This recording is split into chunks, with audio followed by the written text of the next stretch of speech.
There is a considerable difference between the audience scores and the critic scores for The Joker. A rating of 68% is pretty mediocre for a top box office film, especially when that film is the #1 movie several times over. In fact, if you sum up the earnings from all of the other movies on the Rotten Tomatoes list, you get about half of the earnings of The Joker. So, what exactly was the critics' problem with the movie? I only read the Wall Street Journal's review. That was enough for me. After all, the Wall Street Journal's critic is a Pulitzer Prize winner. If his review was completely idiotic, how much better could the other bad reviews be? The review starts by saying that the film leaves you numb and glum, and that days after the screening, the critic was still under its stultifying spell. Now think about that. How many times have you watched a movie or TV show and been emotionally affected by it for days? If a film makes you feel numb and melancholy for days, then I would say it had a profound effect on you. It's pretty amazing that Morgenstern was so affected, given that he's been watching and criticizing movies professionally since 1959.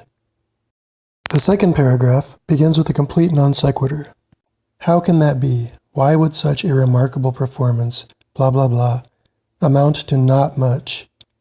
How on earth does Joe go from under its spell for days to it amounted to not much? I'm not the only one who noticed this. You being under its stultifying spell for days was evidence of its amounting to not much. I can't quite figure out how you think that makes any sense. If I'm still emotionally affected by a movie days later, even if that means I'm emotionally deadened, I'd say it amounted to quite an artistic accomplishment. It might not be fun or entertaining, it might not be morally uplifting, it might be something that people may want to avoid subject to their own tastes, but I can't see how you got from that point A to that point B. I think you are being somewhat glib here to go along with the prevailing opinion of your social station. As we read on in the review, Joe says that the movie is a, quote, non-stop generator of anxiety, unquote. That Bruce Wayne is played touchingly. That Phoenix's portrayal is brilliant and all-encompassing. That the score is exquisite and, quote, raises lamentation to the level of art, unquote. That the, quote, result is scary but eerily lifeless. So, what is his conclusion?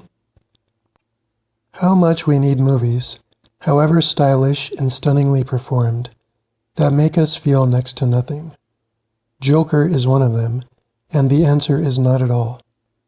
So he was under the movie spell for days after seeing it. It's a non-stop generator of anxiety.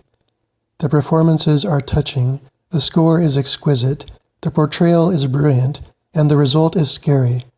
But the movie makes you feel next to nothing? This is a Pulitzer Prize-winning critic. Yet something about this movie turned him into a complete moron. And don't think the comment section let him off the hook. This may be the most disjointed, contradictory, and perfunctory review I have ever read. It made no sense whatsoever. For, quote, making you feel next to nothing, unquote, Joe sure did list a boatload of images and feelings. Whatever was triggered inside himself, he certainly is uncomfortable with it, and that means it's a good movie. So, Joe, we feel next to nothing after watching this movie? So what's all the hoopla about? What did you really mean to say? Days after the screening, I was still under its stultifying spell? Yeah, the intro and the conclusion of this review seem to contradict each other.